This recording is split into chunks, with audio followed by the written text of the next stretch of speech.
If you're alone right now, don't watch this video. In the winter of 2018, a man who was living alone in the mountains wakes up to find a red ball sitting on his front yard. He assumed the only neighbor he had must have kids, and so he kicks the ball over the fence, goes inside, doesn't think anything of it. That night, he wakes up to the sound of kids laughing outside of his window. He goes outside to check on them because it's the middle of the night, and there's no kids anywhere, but that red ball is back on his property. So he picks it up, brings it in his house, and goes back to bed. The next morning, he goes over to his neighbor's house to let them know that their kids were out in his yard in the middle of the night.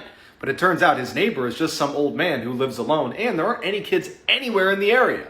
That night, he wakes up again to the sound of kids on his property, and when he looks outside, there's no kids, but that red ball is back on his property. Panicked, he runs downstairs to make sure the one he brought in is still inside, and it's gone. He checked every window and door, and everything was still locked. It didn't make any sense. He decides to look out the window one more time, and off in the distance is some weird, stiff figure watching him.